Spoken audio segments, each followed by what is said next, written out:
I'm keeping that one. So it's all ground down on the back. So we should have plus or minus 1 to 2 millimeters. So it should be real easy to install. This is the Stonecliff Gray, and this is the Autumn Harvest. The Autumn Harvest has a pretty big variance between the colors. This is our natural stone. I'm leaving you guys with a bunch of catalogs. You can see in there's quite a bit of variance in the Autumn Harvest. So it's a really nice stone. You don't get as much of that with the Stonecliff Gray. They're both natural edge, so a snapped edge, and then a natural cleft top. Both of these are great applications for them. Because they are thinner, they're great, and they're consistent. They're really good to cap stoops with. Okay? We just yeah, so those will wash off. That's from the splitting. You just had a problem job where they mortared it, right? Then they sealed it. Yeah. And it turned white. And Justin saw us that if you're going to do that, it really should be sealed from the bottom. You really got to butter. They call it buttering the back. Yeah, but he was saying that it really needs to be sealed on the bottom. Yeah, well, that's what the buttering the back is. Well, you say seal it, then butter it. Well, as the buttering process, there is a solution, and I'll get you that you should put on it. We've seen some problems with some moisture problems where, let's say they didn't put the mortar all over, and they didn't put that kind of sealer on the back, and we've seen, like, let's say they put a mortar here, mortar there, mortar there. We've seen water. So, well, with this natural stone, we offer our lifetime guarantee because it is so dense. So, the other products we have are 2 limestones. So, the Black River's a limestone, and then the Winter Mist. The Winter Mist is cool, they kind of tumble it. And the way they tumble it is, it's a split face, okay? The split on the limestone products is not as severe as you see on the, it's not as exaggerated as you see on the sandstone, but you do have the high and low points. You can see it more over here on the Black River, okay? And then they basically tumble it, so it works its way through stones.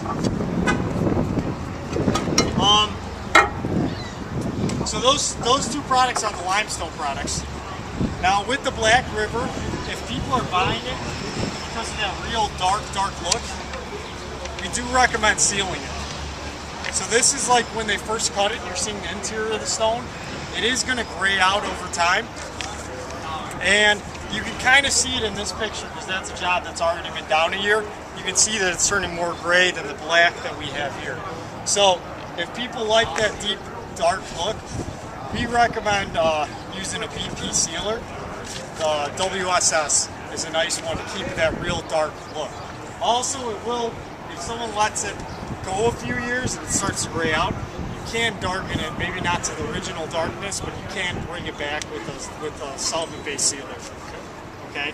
So, the last thing with our natural stone and something newer for us is the copings. So, this is the Indian Coast. We have it in a full nose product, and we have it in snapped edge. I love the snapped edge. So we sell a lot of the full nose for accenting around bars and things like that. We do a cool coping. I really like the snapped edge for retaining wall coping. Okay, it's really nice. And then we have the Black River. We have the only one we do not have is the Winter Mist. Because the Winter Mist, we can't, with those bigger pieces, we can't do the tumbling process without them breaking. So those are really good options as well. We're going to label these and keep them here, and if you need more, we can kind of cut some samples up for you. But that's something that's been really good for us. So that's kind of roof decks, natural stone, and porcelain, what we're getting into. We'd like to kind of share best practices, so when you get a cool job, take pictures of it, because we'd like to have that to sell to future jobs. So sample-wise, let us know on anything. We can easily drop off any of these products out there. But I think we got some really good solutions for roof decks now. So we're going to hit it hard, right? The job came out really nice with the, what was it, the one that we sold on Belmont? The Belmont one was the Da Vinci, Da Vinci the birch. wood grain in the 24x24, and the birch, which is the gray color. They finished that one. It looks beautiful. Yeah. And what's the other one going to be? Epical? The Epical Beige Yeah. So those will be, we're excited to see those. So. starts next week on that one. It's 1,400 square feet on that job. Yeah, that's 1,400 square feet, and that's like you would never even think of that. So. And it's 18 by 36. More pedestals, but it looks really nice. Yeah, it does look more. Yeah, and that's a good point with the different size. The reason most people do the 24x24s is the other sizes, like you can almost double by doing a 12x24 the amount of pedestals, so it really affects the cost. So most guys do a 24x24, but we're starting to see more, because people are getting sick of the grid pattern, so we're starting to see more run-and-downs and different things where they're spending more on the pedestals. So. Any questions? Did you want to at least touch on the Easy Pro real quick? Yeah, the Easy Pro. I wanted to bring this out for you guys.